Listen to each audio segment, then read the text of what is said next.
북한 김일성은 조선민주주의인민공화국 수립을 위해 1948년 8월 25일에 선거를 실시하기로 결정했습니다. 자신들이 통일정부임을 내세우기 위해 남한에서도 선거로 대의원을 뽑기로 했습니다. 월북해 있던 박헌영은 남한의 김삼룡에게 비밀리에 시, 군 대의원 1,080명을 선출해 해주로 보내라는 지시를 내렸습니다. 7월 중순부터 남로당, 전평, 전농, 민해청 등이 중심이 돼 전국적으로 남로당 지하 선거가 시작됐습니다.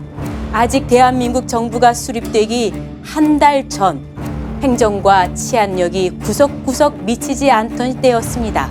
8만 명이 넘는 남로당 전권위원들이 전남, 강원, 경북, 경남 등 산간 마을까지 찾아가 밤에 마을 사람들을 모아놓고 투표를 실시해 지역 대표를 선출했습니다. 그 결과 남한의 총 유권자 868만 1,746명 중 77.52%, 즉 약 670만 명이 지하 선거에 참여했고 대의원 1,080명이 당선됐습니다.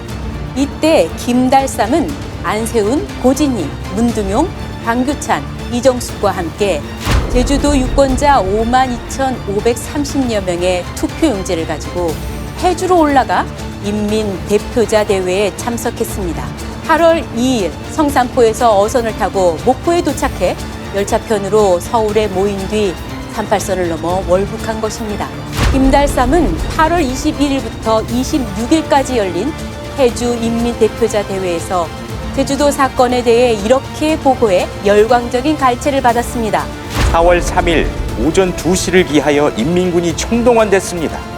반동의 거점인 시서 20개소를 일제히 습격하여 악질경관 12명과 11명의 테러단 서청원, 그리고 악질반동 등 10명이 인민군의 애국 정신에 불타는 정의의 총칼 앞에 제거되었으며 지금 이 순간까지 병관 100여 명, 반동 400여 명이 숙청되었습니다.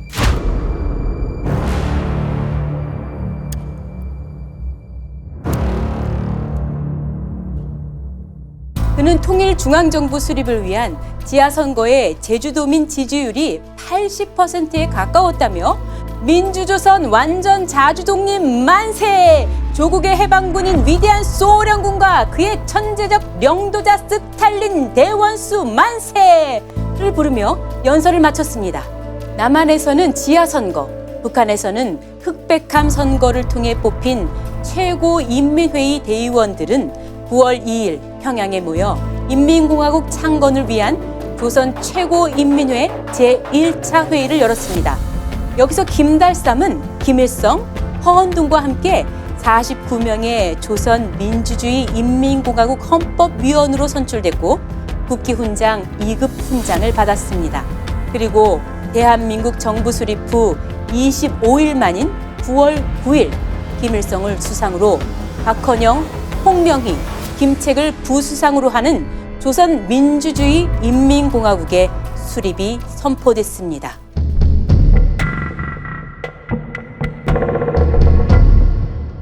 제주인민유격 때는 북으로 올라간 김달삼이 북한에서 무기를 지원받아 곧 내려올 줄 알고 고대했습니다. 우리는 인민의 군대는 지지 않는다는 확신을 가졌어. 인민의 군대가 오면 이승만 세력은 곧 무너지고 조국 통일은 금방 될 것이라고 생각했어. 당시 활동하는 대부분의 사람들이 그런 확신이 있었으니까 일을 한 것이지. 그런 낙관 없이 어떻게 일을 하겠나. 1950년 6월 25일이 너무 늦다고 생각했어. 왜 더 빨리 내려오지 않는가 하고. 그러나 김달삼은 아무 소식도 없었고 북한에서는 무기 공급을 전혀 하지 않았습니다. 밀항선을 이용하고 김달삼을 안내인으로 한다면 무기, 탄약의 원조쯤은 그리 곤란한 일도 아니었지. 그러나 무기의 원조는커녕 두 사람의 지도자까지 눌러두고 있었으니 제주 유격대 측의 입장에 선다면 더욱 괴상스러운 처사라 아니할 수 없지.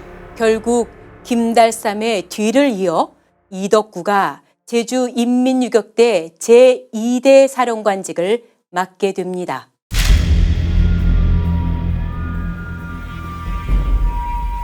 사실상 진압된 것으로 알았던 4.3 사건은 이덕구가 새 사령관이 된 뒤 7, 8월에 지서습격과 경찰관 등 인명살상이 커지면서 다시 불길이 크게 타올랐습니다.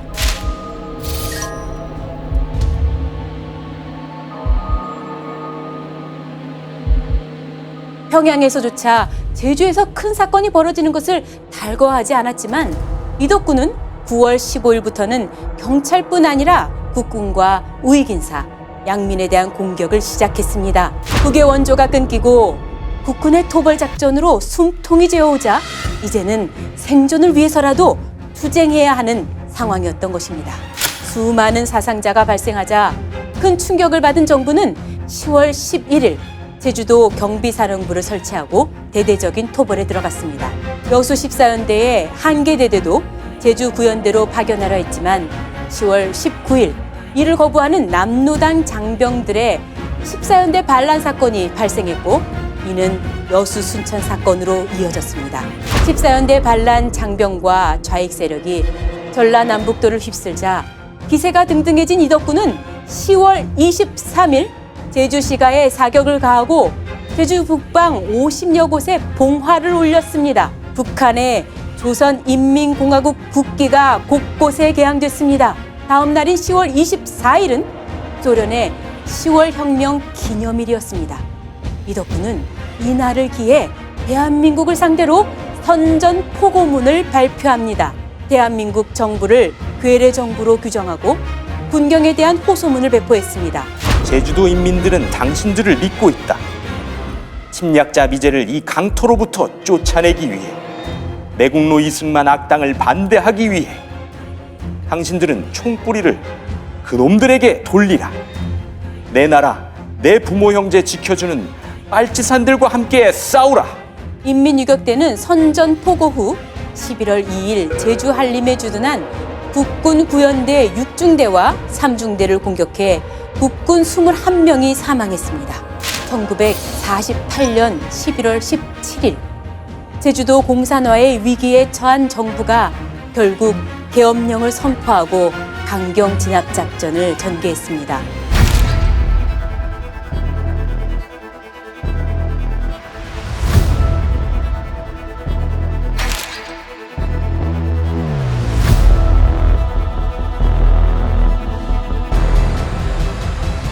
제주도의 양민들은 인민유격대에 협조하지 않았다며 학살과 방화를 당했고 토벌군의 말을 듣지 않았다는 이유로 마을 전체가 잿더미가 되기도 했습니다. 토벌군이 인민유격대 차림으로 들이닥쳐 좌익을 죽이기도 하고 인민유격대가 토벌군복을 입고 나타나 우익을 죽이기도 했습니다. 군경에 토벌대를 지원하던 우익단체 회원과 가족들이 학살되고 집이 불탔으며 인민유격대에 협조한 혐의를 받은 일반 주민이 체포, 구금되거나 즉결 채용되는 일도 많았습니다. 1948년 10월과 11월 제주도민이 당한 피해는 너무도 참혹했습니다. 유사일에 다시 없는 비극으로 마을마다 잿더미요 여기저기 시신이 즐비했습니다. 부상자의 신음소리, 어린이들의 울음소리, 비통함과 억울함에 사무친 제주도민의 통곡소리가 천지를 흔들었습니다.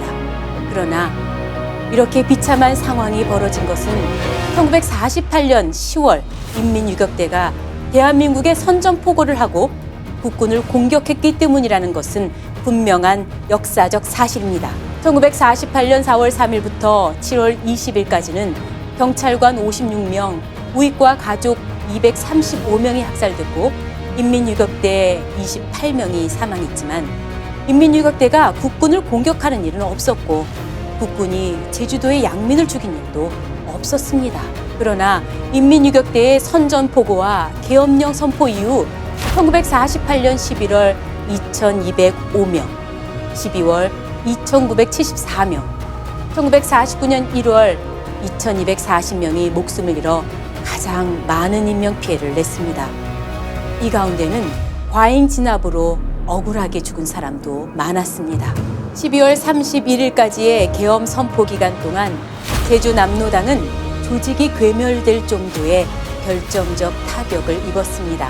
잔당들은 6.25 전쟁을 거치며 끈질기게 활동했지만 1954 1924년 9월 21일 부장대가 6명만 남으면서 6년 6개월 만에 사실상 사태가 종료됐고 1957년 4월 2일 마지막 공비 39세 오원건이 국제주군 구자면 송당리 토굴에서 생포돼 4.3 사건은 정확히 만 9년 만에 완전 종식됐습니다.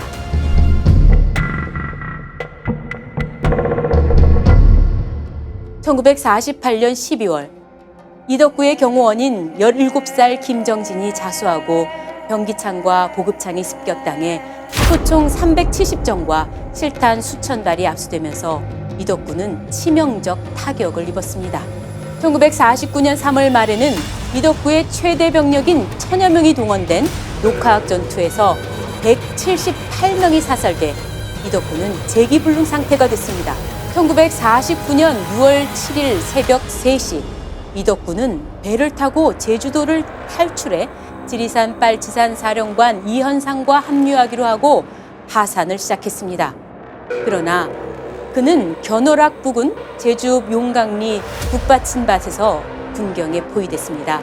자수 권유를 거부하고 총격전이 시작됐고 4.3 사건 발생 1년 2개월 만에 그는 29세에 짧은 생을 마쳤습니다.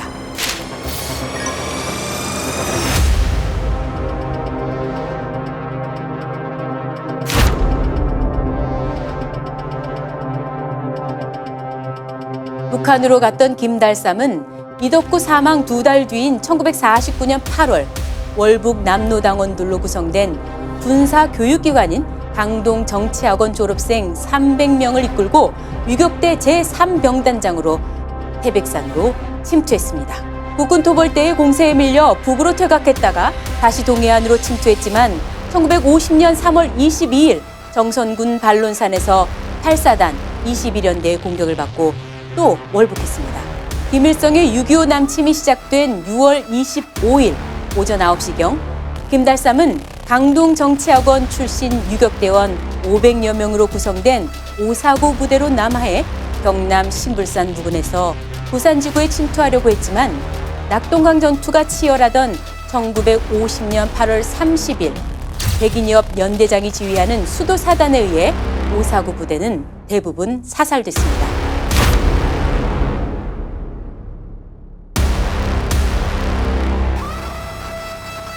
지금까지의 내용은 도서출판 휘선, 박윤식 저, 대한민국 근현대사 시리즈 내용을 간략하게 정리한 것입니다.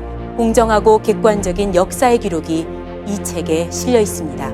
대한민국의 근현대사, 옛날 얘기가 아니라 바로 오늘의 이야기입니다.